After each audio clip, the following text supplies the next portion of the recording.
position and views very short because a lot of things are happening. At the moment, we are standing by to take the press briefing, the special press briefing, which is usually chaired by the Minister of Information, Dr. Dana Morris Dixon. So as soon as that comes, we will go over, because we believe that a lot of the information that is coming out is extremely valuable to every single one of us. So we're standing by to bring that live for you. All I wish to implore in this moment, as I did last week, is that we try as best as possible to remain a unified country in this recovery period.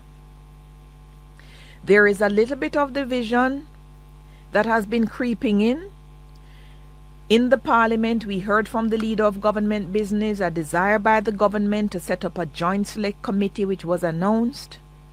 And then we heard a letter being read from the opposition to the government saying it doesn't wish to be a part of a joint select committee because it's going to be duplicating something that is there before. And they had in mind something of a national task force. Sometimes, if you wish to get to halfway tree from Papine, you may have at least 3 different routes that can be taken. One must try, especially now, not to insist on using a particular route when it will give the impression that you are divided on something on which you need not be divided. I'm going to come back to that. I see the press conference has started, but on top of that, I now learn that the former Director General of the Office of Disaster Preparedness and Emergency Management, Ronald Jackson, who was extremely successful when he headed ODPEM in Jamaica and is now in the leadership of the United Nations Development, their program for disaster risk recovery, risk reduction and recovery for building resilience, the team in Geneva. Ronald Jackson is back in Jamaica to head the UN mission with the recovery from Hurricane Melissa. And I'm so happy to see Mr. Jackson. We know of his expertise. We know that he's a steady hand, and on top of that, he knows this country. That the current head, Commander Alvin Gale, who is the head of ODPEM at the moment, he's on his feet. We're going to go over later in the program. We're going to interview Ronald Jackson on his mission here to Jamaica. But let's go to the press conference. We're coming up to the headlines, but just before, oh no, we're late for the headlines, so we're going to continue. Just before we take a break though, major development coming a moment ago in the press conference, because yesterday I had a mere comeuppance with a video on social media by well-known star Buju Banton, lamenting for a very long period of time, a long massive rant decrying the dishonesty, he says, of customs officer whom he alleged opened parcels that were sent for relief supplies for Hurricane Melissa, intended for his charity, his organization, to give to people in Jamaica. And according to him, they'd gone into the barrels of shipment and helped themselves to whatever it is they wanted, and he was obviously peeved. Yeah, I cannot describe for you the way he said what he said, but he laid blame squarely at the feet of customs officer whom he said went into the parcels and took out what they want, claimed that they'd been stealing for a long time, but they can stop now because of whatever is going on with the hurricane recovery. Interestingly, Minister Vaz just responded at the press conference, and based on what Minister Vaz said, he conducted an investigation in the interest of transparency, and especially because of the accusations having come from Buju Banton, such an international star, and it has gone viral. He says the goods arrived on Tuesday. They were cleared immediately by customs brokers. They never went to any room or off-site location. They went from plane on the tarmac to a receiving truck. And in the press conference that is now going on and part of Darrell Vaz's presentation, there were images shown of the items being moved from plane straight onto truck, sealed and untouched. And as a result, he said nobody interfered with it. In fact, he said no stove or Starlink device was in the shipment that was sent. He posted the manifest. We're up on a break, though. We will come back to that and more on the hotline. Welcome back to the hotline, listeners.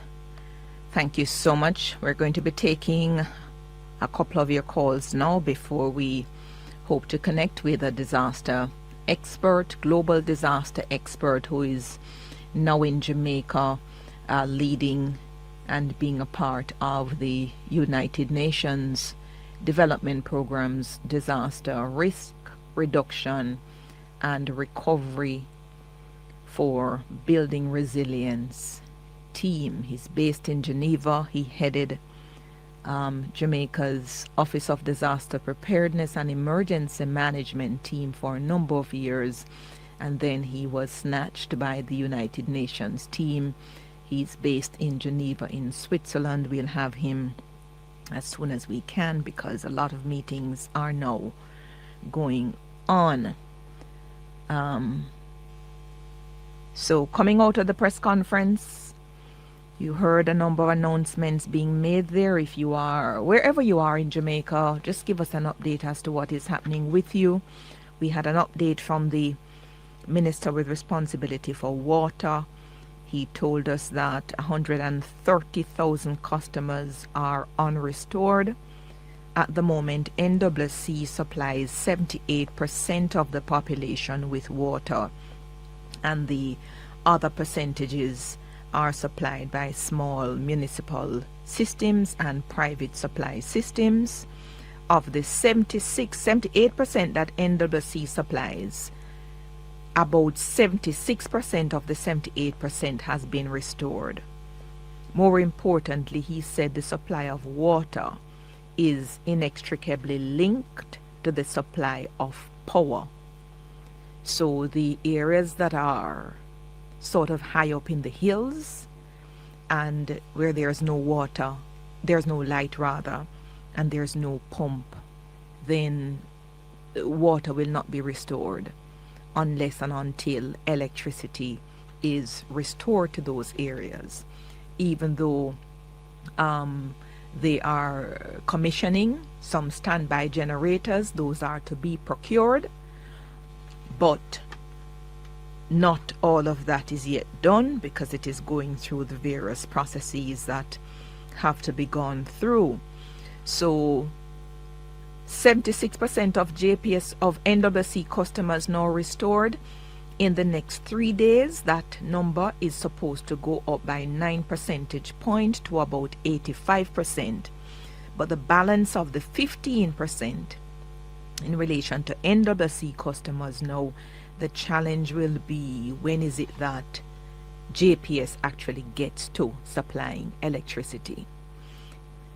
I've put out a call for the president of JPS to join us because I'm sure I heard him say in the next 2 weeks he expects to have electricity restored to sections of Westmoreland and St. Elizabeth. If that is so, it will be nothing short of a miracle, because the state of those two parishes, from what I've seen firsthand on the ground, I'm not expecting to see power restored in those parishes until sometime after Christmas. Based on what I've seen, there's hardly a light post that is standing in these 2 parishes, the areas that I've driven. And I've driven most of those parishes now. So what I saw on the weekend, JPS team is actually carrying replacement light posts from the direction eastward, as if they're leaving out of Kingston and heading westward. And you'd see the trucks pull off the road with about 5 or 6 light posts that they're replacing. I don't know how many team members it will actually take to remove and to replace the light posts based on the numbers that are down. And all the lines that have been impacted, I don't think there's one line that has been saved. The good thing is, when I came back from my first trip in the country and I called one of the members of the JPS team, I was assured that there's no power in those downed lines at all. So there's no risk of people being electrocuted because of what is on the ground. But it's very important for us to better understand how JPS can do what it needs to do, especially because of the link between power and water, based on what the Minister of Water has just explained to us. And interestingly as well, his preliminary numbers at the moment, where did I put the number for that? The figure, I'll give you that figure in a moment, from the Minister of Water. Then he brought in the representative from the Natural Resources Authority, Peter Clark, who gave the explanation on the groundwater that keeps advancing, keeps rising in parts of the island, particularly in Content, also known as Kirkvine, also known as South Kendall in Manchester. And what he said is that there are aquifers. These ones are limestone aquifers, not sand. And there are also caves and so forth underground. There are also sinkholes. And the sinkholes normally allow for runoff of surface water in the sinkholes. But with the volume of water that we've had from the rain before Melissa, during Melissa, and after Melissa, the aquifers are full and they rise slowly. And because the sinkholes are now full and the aquifers are pushing up the water slowly, the sinkholes can't drain the water. And that's why we see the water rising in some of these areas, particularly Content, i.e. Kirkvine, i.e. South Kendall. It's not the first time he said that this is happening in this area. It happened in 2002 and also in 1977 when 2 lives were lost then. They don't know when it will recede, but what they do know is that when it happened in 2002, when it started receding, it took about 3 weeks to completely recede. But they do have their gauges that they can tell you once it starts receding, they can tell you the rate of recede. Don't even know if that is recession. And they'll be able to give you an idea as to by when. Yeah, what it says to all of us is a lot of the areas that we put up homes, we can't do that anymore. So the challenges we've had with land is now becoming more and more finite. So if some areas we can no longer live, then it means a livable space is going to be lessened. And in the sustainable model that we have to take on in the recovery effort, I'm also interested in how that's going to work. And I suspect that somebody like Ronald Jackson, who I understand will be working with the Planning Institute of Jamaica to look at the comprehensive framework and to look at a system-wide recovery agenda, how exactly it is to be done. because it seems to me that we have to temporarily house our people.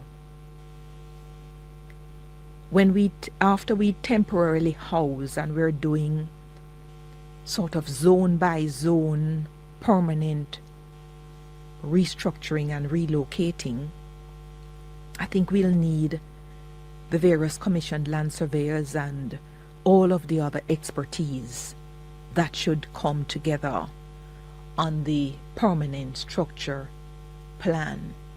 And then we have to decide based on this experience which portions of land are no longer livable.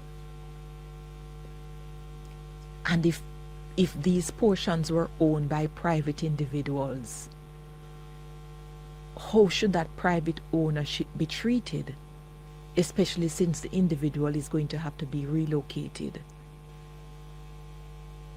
And we have to battle with the issue where people are tied to their communities. And as great as the disaster is and the tragedy, a lot of people will be reluctant to move.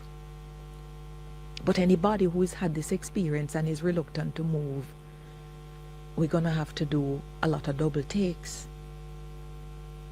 Because part of the challenge is that the emotional psyche of the country is heavily impacted, even if it is just a small portion of the island that is physically impacted.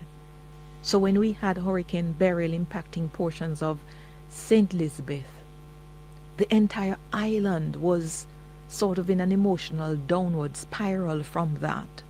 And then on top of that now with what has happened with Hurricane Melissa, then everybody is caught up. So many people are suffering from some post-traumatic stress disorder, not because of them deliberately experiencing it, particularly in the East, but just from seeing the images captured and posted on social media.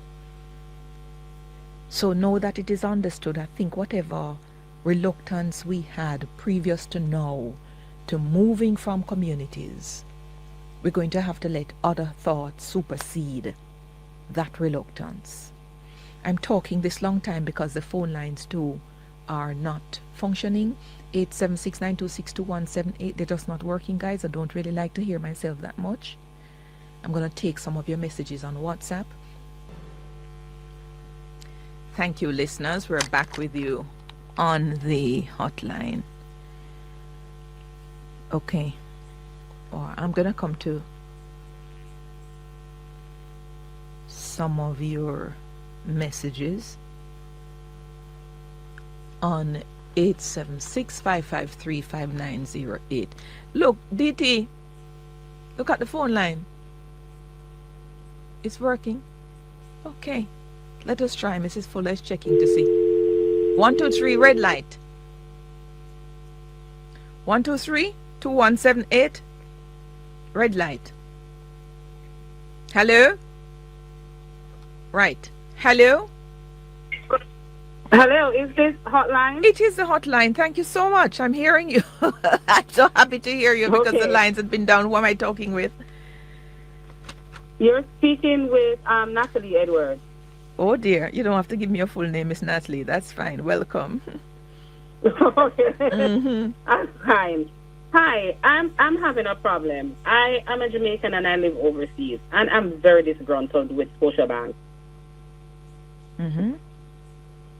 May I go ahead? I have a joint account with my mother. It's a senior citizen account, and we opened the account at Scotia and Ligony. And before I came up, I made sure that everything was fine with the account. Of course, I could not change my address at the time because, persons usually move and, basically you're just migrating to a new country. But I kept, in touch with them. I made sure that I'm able to withdraw her money at Bank of America. I'm in New York. Okay. Recently in August, now this is an account that we do not use to purchase anything at all. All we make sure is that her money is there from the bank because her pension is there from the bank because that's where the pension goes to. I realized in September I went to make a withdrawal, and there was some thing going on that was not right. We saw that there were transactions that was happening that we did not make. There are payments that were made to some Google accounts. Now, I could understand if it is that I somewhat take the card number and put it on the system. I did not do that because, as I said, we do not use that account to shop any at all. How old is your mother? She's right here with me. She's 73-year-old. Right. Did you sign up, Natalie, to having verification of transactions by email or by SMS? So that when it is used, do you get a notification? No, I didn't get a note because it's recently, when I came up, it was 6 years ago, and I did not do online banking with them. It's after a while I realized that I was able to access the account by the Scotia app, right? So okay. I went in there, and this just started in August because I would periodically go in the account to make sure that everything was going on fine, right? So when I went in there, so I usually go in there to see that, did the government send the money? Did it come on time? How much money did she have? She would ask me what's the account in, just the amount that's there now, and I would tell her what is there, basically. So when I saw the Google transaction, I was kind of, taken aback. So it was, and it started just August. So I saw like $800. I saw $800 up. I see $1,000 missing for something. Like, but this is weird. So I went online to do my research to see, what is this? Is it something that the bank is doing? And I realized that there are several persons that are asking the same question that I am asking. So I took the card and I looked at the card number because I needed to find out who would I call. So when I called, it said that if you have any question, any query, call the number on the back of the card. I called the number on the back of the card. When I called the number on the back of the card, it directed me to Scotia Center. So I told them what was happening, and I said to them, you cannot send, because I went in the system that they told me recently that I could have updated my information. And I said to them, but I tried doing that to update the information, and it would not allow me to. I could not put in my new address. I could not put in my new number, right? So they said they would send some form to me to be filled out via, it's not one of those, what should I say? Yeah, they send the form to me to fill it out. And it's a secure email that basically they send, right? And then I would do the same. And I would CC the bank, which is Ligani. I filled out the form with the new address, phone number, and everything. Ms. Shield, this is from September. The situation started in August, and I found out the beginning of September, right? And I did all of that. I realized I could not CC as they suggested I should Ligani.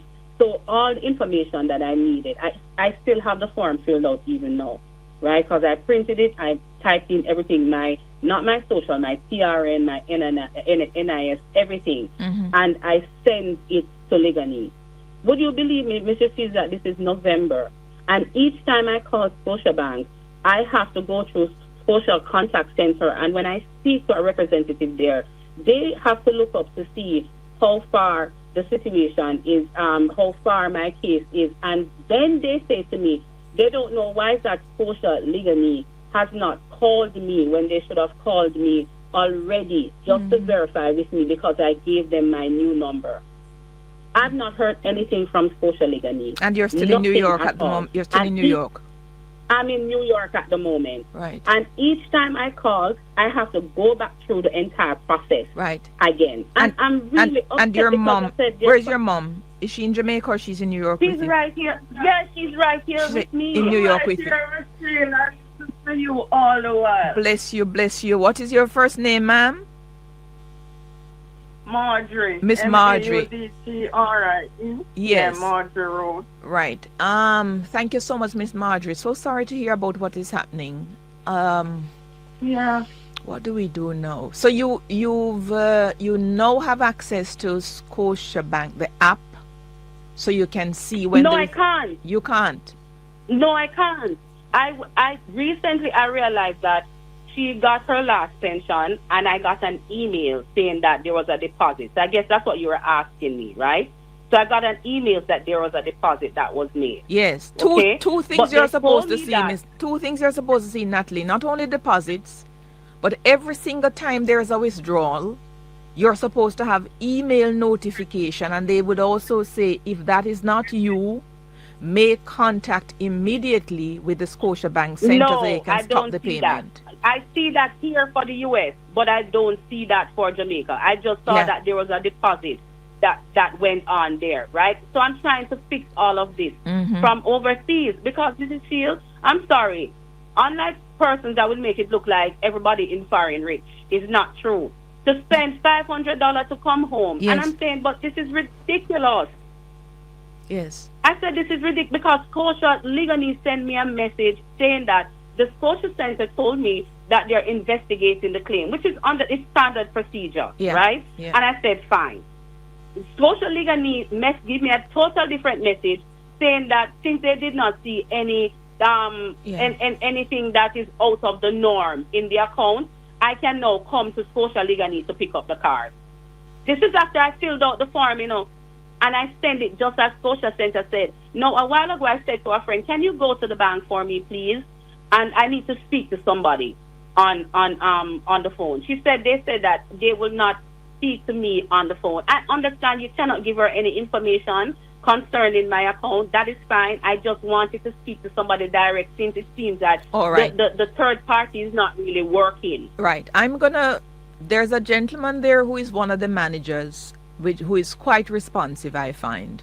And I will take your details and pass it on directly to him. But you will need to email to say, give us your number off the air, and then we will see how we ask for this thing to be rectified on the back end. Thank you for the call, Natalie. Good to hear you, Miss Marjorie, and all the best to you. I'm up on a break. Okay, we're back with you on the hotline. We heard as well in the press briefing a moment ago, Minister Morgan says, based on the assessment now, and that is subject to change for roads and drainage, the cost is about $35 billion.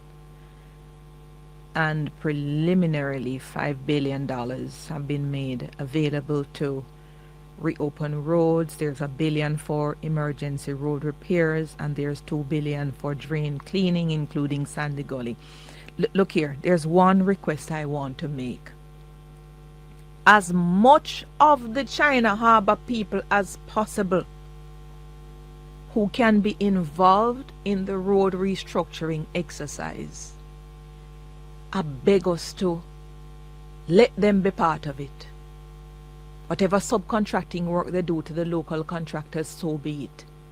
Because when Czech builds roads in Jamaica, the quality is substantially different from what we see these other contractors building in Jamaica. Almost every road, even though we know it was patching that was going on with the emergency procurement the other day after the heavy rain, but every single one of them gone like a salmon mouth. The holes are deeper. Forget even Kingston, because I'm not even going to complain about potholes in Kingston anymore because of what I've seen in Western Jamaica. If you have reason to drive Petersfield, going up Withorn, going through Ramble to go to Anchovy, riverbed. So I don't even know. Sometimes when I hear the road repair bill that we're talking about, it doesn't even accord with my preliminary non-scientific, non-road constructing sense. It doesn't accord. And this is why I think even the bill for recovery for Jamaica is going to be running us no less than 2.53 trillion, which is going to be about $1 trillion more than our actual national debt now. I don't see this little monkey money that we're talking about. But that's the preliminary word, and we hear what has happened with agriculture and so forth. Let me come to another call, 876-926-8631. Did I lose 8631 just now? Hello? Are you? Hi, who is this? I don't know the name, but this is May. My name is May. Miss May, welcome. Yes.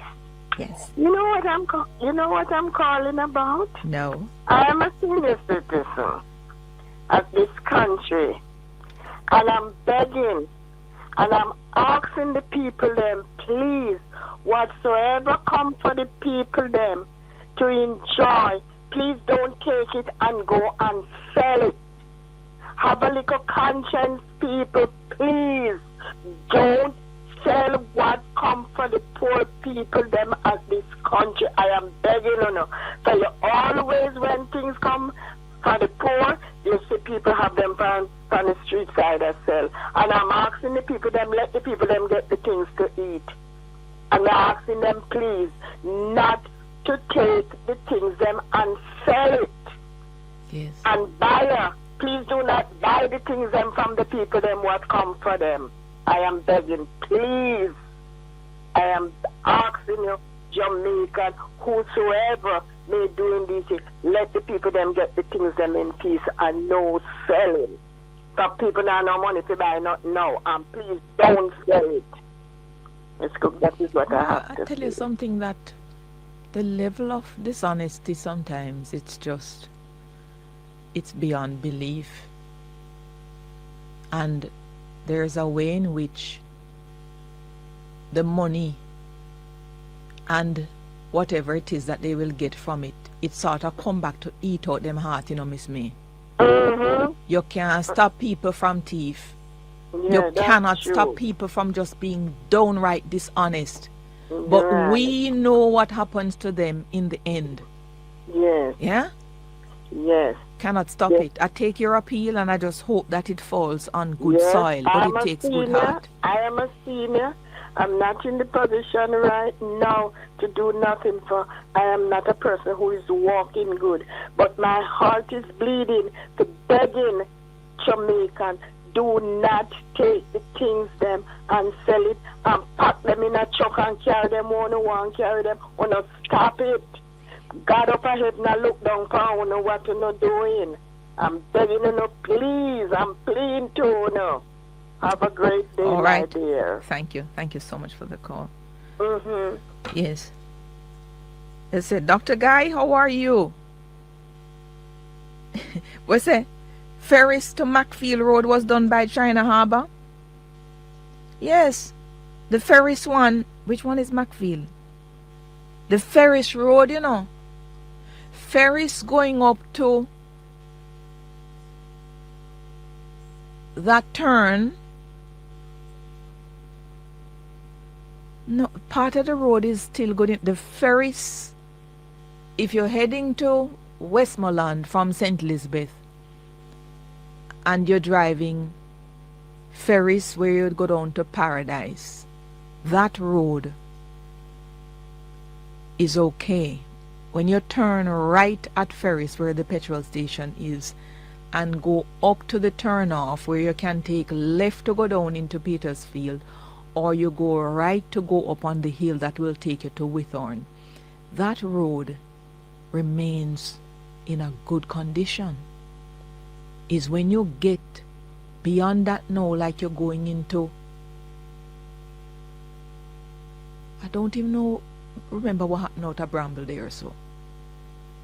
But to come from Nakalva, Montpellier, Anchovy, man, and I'm not understating that the hurricane was of such a scale and magnitude that a lot of things wouldn't be standing. Yeah, but there's no doubt in my mind that the better built roads, they've been able to stand up much more than the little pitchy-patchy one them that we've been doing.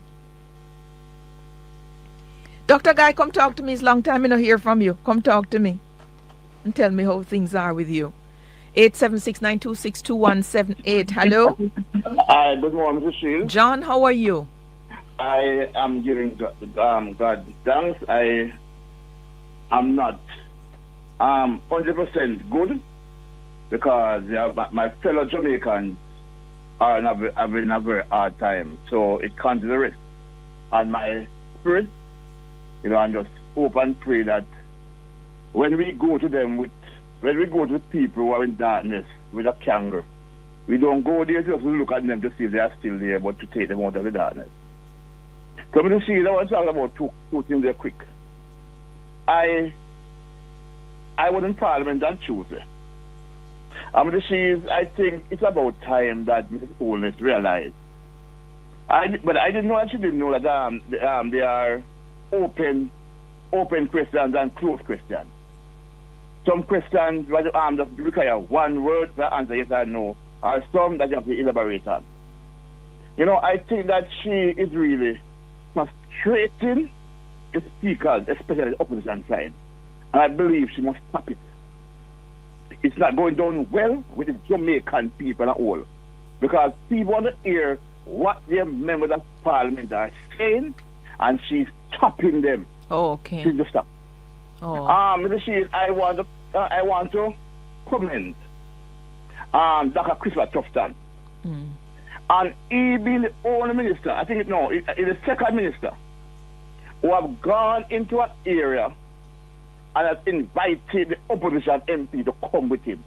Oh, what about Colonel Sam June has done it. And then going there and giving out packages and call the member of Parliament, and both of them do it. Dr. Dayton Chairman said in Parliament recently that Dr. Tufton is the only minister who come to him and invite him to walk with him and to let them do something. And I see where the member of Parliament, Damian Crawford, is planning strategy to give out relief, and he has every single political representative in the constituency, both JLP and PMP. Yes. I want the JLP, especially ministers, to take a cue from that, because collaboration is what's going to move Jamaica forward. What man should I minister? But I'm getting the praise. No, I'm in a praise business. It is helping the people who are most in need. And before I go, Michelle, you see, sometimes we do not look at the real problem. Sometimes we try to just fix something. I believe, and I'm going to say it again, I believe that the Minister of Education must make it a requirement that all students, school-age students, school-age children in these affected areas come out of them home or their home, and from Monday to Friday, you have like a spot in them community where they meet, and in a school them go, if it is a interaction business, get people there, people in the community who are some teachers in the community and others, and just sit with the children and interact with them, make them talk. Give them lunch, give them water, and just have them there for that night day. Don't make them stay in the home. Bring them to that central location in them community. They don't have to go far. And I believe that going to help with the healing program of our children. I wasn't sure on Friday. This is some of the children them are in a daze, because the house was there last night and tomorrow is not there. They are in a daze, and we need to make sure that what happened in COVID with our children don't happen with Melissa. Because of the Shields. All right. Tell me something. Yes, ma'am. Why me here we are call this thing a Melissa? Melissa. Melissa. Eh? Mark you. Melissa. It's okay to mash up for your name now. Well, Melissa. I say go. Because I know a girl from country, her name is Melissa.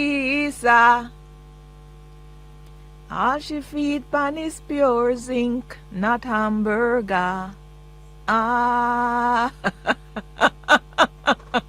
She was a hungry belly, she was a hungry belly. Melissa, hungry belly, she was a hungry belly. Titi, no Melissa around here. So you can know the real country people them. When we say Melissa, or when we see a name like a Donald Buchanan, we say Buchanan. A Buchanan music, yeah, school. TT's headlines time. You can't find Melissa.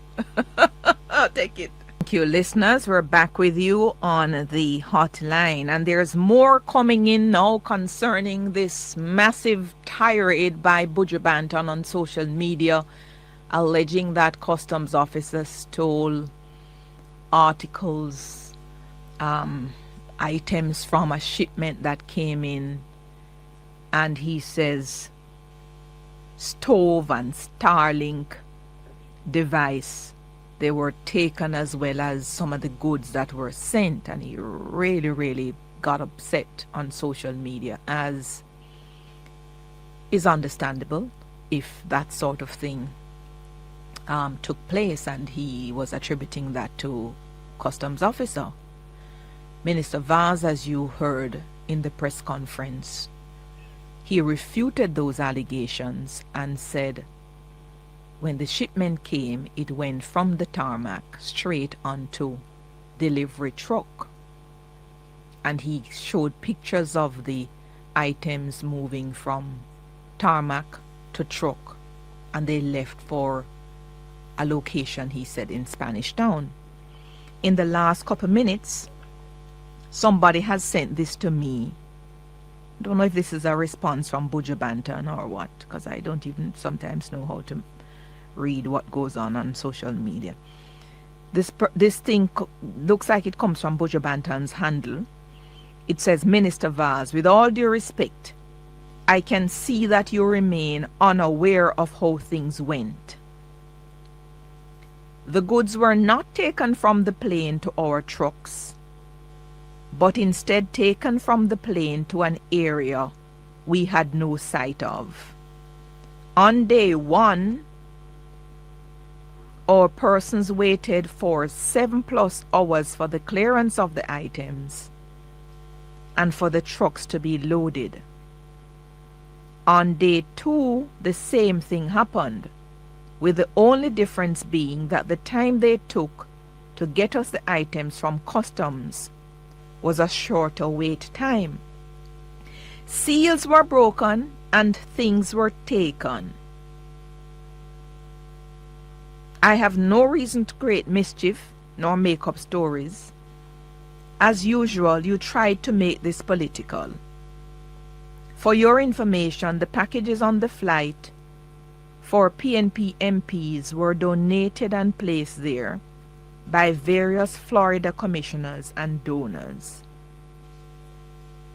I allow them the space on the plane, as this is about Jamaica, not about PNP or JLP, as all are suffering.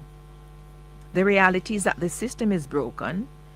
If you took the time to read the comments under my post, you'd realize that though I may have been the first public figure to come forward with this issue, I'm not the first person to have experienced it. The common thread continues to be lack of accountability and trying to shame and blame the person who speaks out. It is extremely disappointing that this is the attitude and approach you've chosen to take, but not surprising. So we really need a full investigation into this. Frankly, my posture is I don't on first bluff believe everything I see on social media, because people can talk anything when they want to talk. You know, there was long before it was fashionable. Let me take a break. Miss Natalie and your mother, Miss Marjorie, I've sent an email to the managers at Scotiabank, and they have responded to say that they will ask customer support team to investigate. So just keep us posted on to what is happening, and we will keep in touch with them just for general update on what is going on.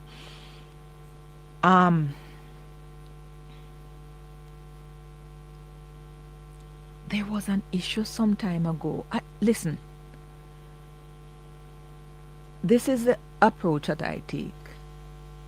I don't pour scorn internally on what the complaints are and the allegations that people make.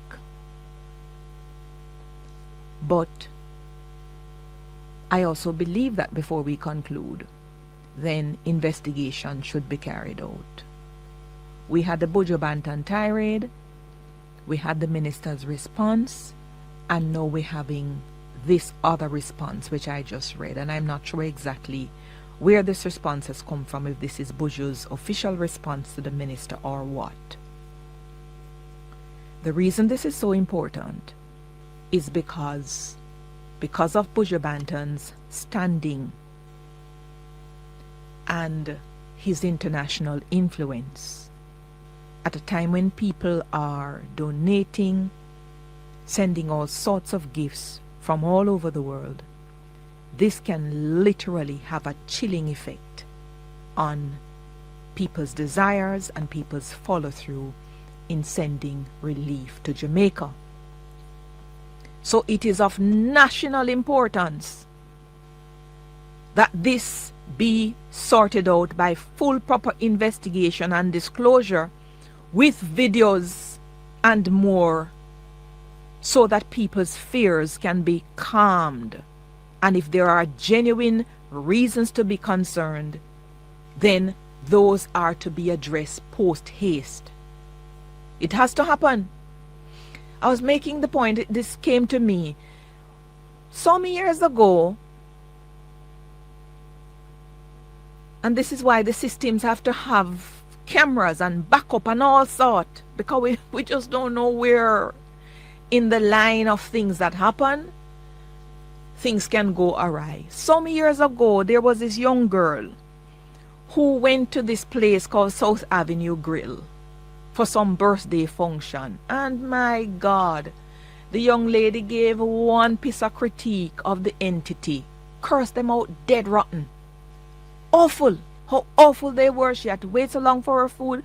When the food came, it was cold and blah, blah, blah.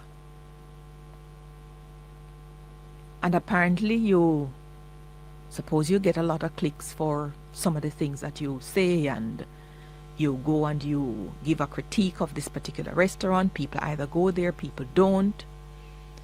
But it so happens that South Avenue Grill had, and perhaps still has, a lot of security cameras.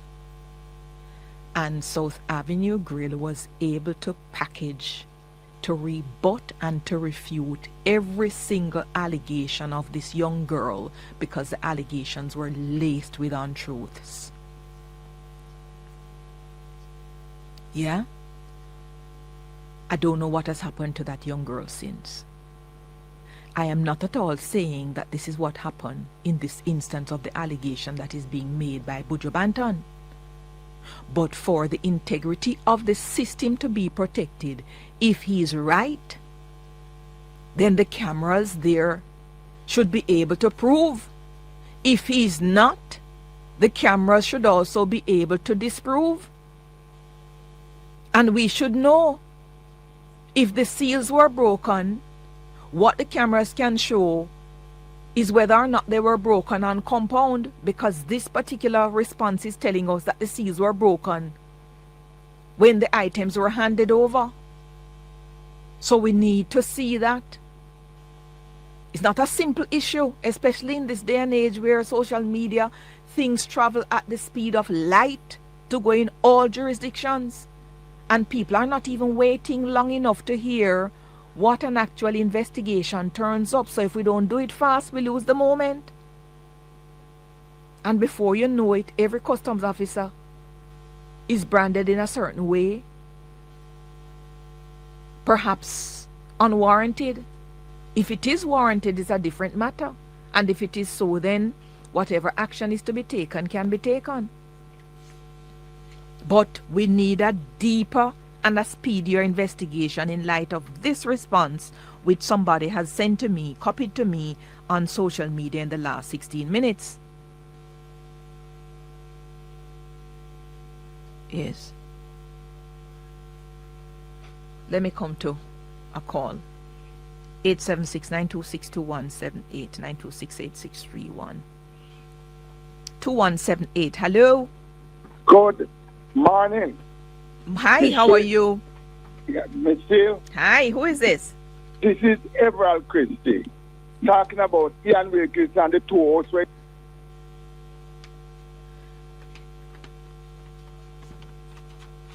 This is the hotline, Mr. Christie.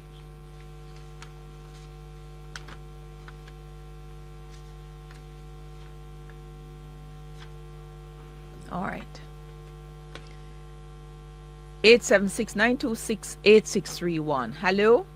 Hello, Michelle. Good afternoon. Hi, who is this? Go on, Castro now. Castro, yes, you sound different. Oh, man, me mash up, man. Me mash up, me see. Yeah? Yeah, man. I want heap of different things happen to me. Me all stop gone and but I want heap of little different. Yeah? Yeah. Wow. I And know, which parish are you again, Castro? Then Catherine Reynolds, Whoa. joining district appointee. Mm-hmm. Yeah. So the host up gone. All stop gone, Michelle. So you managed to gather up some zinc to try sort of tack it up in the interim? Michelle, I don't gather up nothing no more. Me just pitch up. Right now, every rain fall, me wet up in the Michelle. Yes. And rain has been falling, not true? Yeah, right now, every rain I fall, me wet up in the No, me just lay under the hands of the Almighty. I go and say, me can survive still. Yes. Not you? And you're in West Central St. Catherine, right? Yes, please. So in the meantime, have you got any care packages in relation to food just yet? No, nothing like them things. Nothing like them things. The other day, I go down at the NIS office go make a report. Wow. Yeah, nothing like them things, Michelle. So how you been managing? Nah, I mean, it's rough, but me as a cowboy, I take it as a rough life, and I go and say me can survive. Wow. You see? Yes. And how the houses in the General Reynolds area, Castro? Well, right now, for me and the next year, the house in a gone, you know. Just the two of you in Reynolds? Well, only that me know of. Me no have no more, but me know say 12 in I said Avenue we live in I said okay. Gone. Okay. What the road conditions are like? Well, the road not too bad, you know. The front part of it really rough and then things that we come in, but we don't have no road block and then we there. Yes. Yeah, light. We don't have no light from, all I know we don't get no light yet and then we there. Right. In fact, I put out a call to talk with Hugh Grant because the network has been badly damaged in some areas. So you're in Reynolds. Yeah, so we network, I think I must see one part the wire bus or something like that. But yeah, the thing is that you might see only one part of wire bus, but sometimes the structural damage in an area that connects you, it's still bad. Yeah, wow. Anyway, machine. So you can make I know, but you can make it down. You can make it come into Kingston. Yeah, man. We can come to town anytime. All right. So come here and we'll leave something for you. Okay. Yes? So when I should come? Tomorrow. Okay. All right. Thankful. All right. Take care. You too. Bless you. All right, Castro. This is the hotline. 876-926-7615. This is the hotline. Hello? Hello? Hi, welcome to the hotline. Who is this? Johnson. Yes, Johnson. Welcome. And how are you? Not too bad at all. Your voice is so sweet like a bird on the tree. What kind of bird? Huh? What kind of bird, Johnson? The parrot. Oh. A parakeet. No, parakeet. Parakeet cannot sing. Okay. Talk to me. What's happening with you? I'm asking you how your church sister and comrade? And comrade. I've heard that comrade is okay. Okay. And Miss Lucy is also okay. Okay. Yeah, I haven't heard from either of them, but because there's no connectivity. Yeah, we then keep our music, so they like hear them. So. Yes. But yes. What I'm saying to you now, you see, destruction never come. Anytime destruction comes, it's evil country fall under, don't it?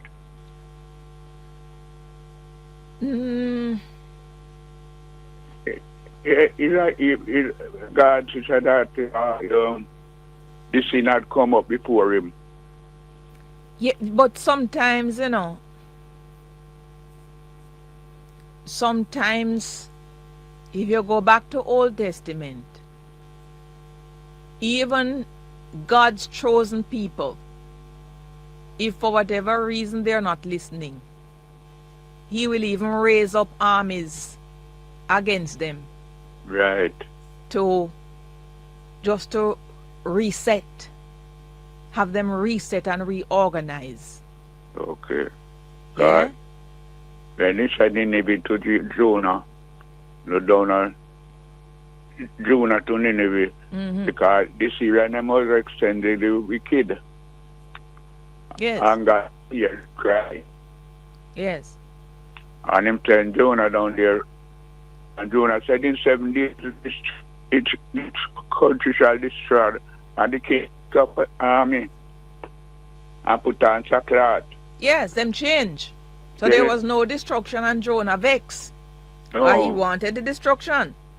Right. He did want it, but God Yes. make him know say can't destroy so much. When there's repentance, when there's a change of heart, yes. So our people to repent. I mean, you know, it's not here. Johnson, you see all the devil making the line go all funny now when me want to hear you. Look at this. This interference on the line when we want to hear. Okay. Johnson? Hello? Yes, I'm hearing you. We want repentance. The Prime Minister wants to bring the people to repentance. And he is the leader. And everybody's behind him. All right, we lost the call.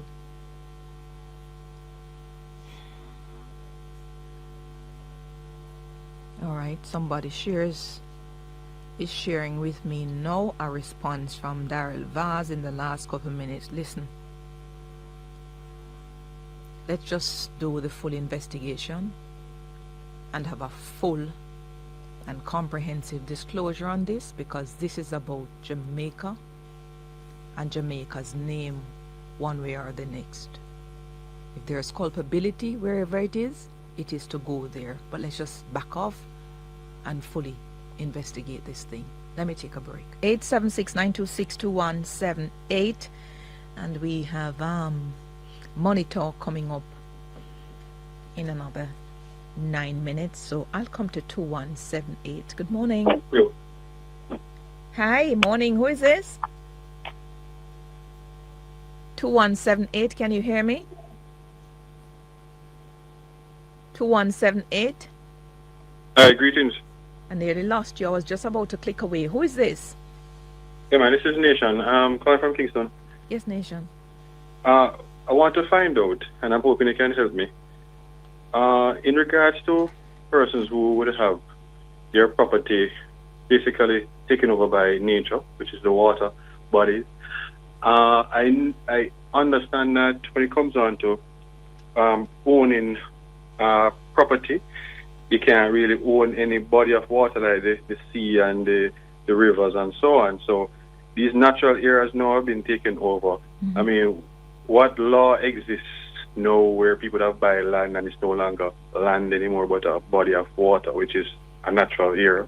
What happens in that regard? I will hang up and listen to your feedback. Yes, I don't know the answer. It's something I'm going to have to look at, but very good question, Nation. Very good question. I'll have a look at it. But that's going to take some research. And I don't want to even hazard a guess off the top of my head. Yeah. 876-926-8631. I've made a note of it. Hi, morning, 8631. Hello. Welcome to the hotline. Who's this? I'm Michelle. Yes. How are you? Not too bad, thank you. And you? I hope I can call you Emily, right? Yes, I you don't can. like using the English one, Michelle. Yes. Who is this? Who is this? This is Rocky fella from Kingston. Yes. I was listening to the Minister Samuda. Yes. And he was saying that the restoration of the water after Melissa would cost approximately $10 billion. Is that right? Yeah, I was looking for my figure on that, but I think you are correct. I made a note of the figure. Let me see. What I am saying, I am appealing to the parliament, whoever is responsible. Yes, 10.28 billion, yes. Whoever is responsible in the house and all of those people, please don't let this thing be reflected on the poor customer of National Water Commission. Because you know it go already. Anything happen and Water Commission and public service involved, them always turn it over to them customers, don't it? Light bill raise, water rate raise, don't it? Yes, the only thing that saves us with NWC is that it is a government entity. But eventually, whatever money is needed to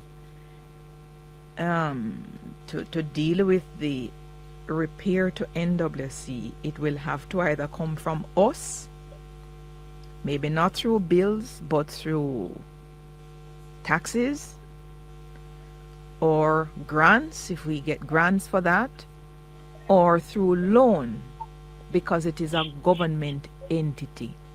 Oh, so Ms. Shields, so you are talking getting grants, you mean, especially for that purpose? Yes, sometimes you have some multilaterals like the World Bank, Inter-American Development Bank, IDB, Okay. or you may have the UK will have like a DFID, which is the Department of, I can't remember what that stands for, but you may have some entities who will be giving grants for infrastructural repair to water systems, for example. And if there are grants like that which they give to countries, then Jamaica could use it for the specific purpose of rebuilding whatever damage was done to the NWC infrastructure. So the grants have specific function, and by nature of grants, you don't pay back. But every single thing, every entity that is owned by government, it's really owned by the people, and it is serviced by government for the people through either fees paid by the people, or water rates paid by the people in this case, or taxes paid by the people, or loans taken on behalf of the people from other entities. And if it is loan, then you're going to have interest rates attached to that. Oh, I understand fully. I understand fully what you're saying, Miss. You can call me Emily. Remember, you're not under the crook section. Emily, I understand fully. And you're speaking directly as a person of quality like your profession. I am speaking as a Jamaican paying tax. Which one of them? All of those. All of those? Yes. Okay, all right. What about the money? All right. The damage to the water facility was done by Melissa, okay? Yes. All right. What about the money that has been sent in aid of damage that is done by Melissa? Couldn't it be taken out of that? Like which money? Like the 20 million US when get from US. Well, some of the money that has come from the US is not actual money, but it is relief supply that is calculated to be, say, 20 million. I'm going to have to look back and see if there's a $20 million cash amount given by the US. But on top of that, Rockefeller, I think what we need to understand is this. Even the catastrophe, the disaster risk system that Nigel Clark expanded. What we're getting from those 4 different layers of catastrophe bonds, it is not even 1/10 of what is needed for the rebuilding of the country. So at the moment, with all of the millions that you hear coming in, we still don't reach 1/10 of the bucket that Jamaica will need to reset itself. So you're going to have to decide, okay, this money that is coming in from all of these entities, what are we going to use it for? Water, road, school, which are shelters, police station? How are we going to do to give back people some homes? We don't get 1/10 of we don't get 90% of the money what we need yet. So when we are saying that money is coming in, we have to, and at some point in time, we're going to calculate it down to a decimal precision, that this is what we get, and very soon the giving is going to stop coming in.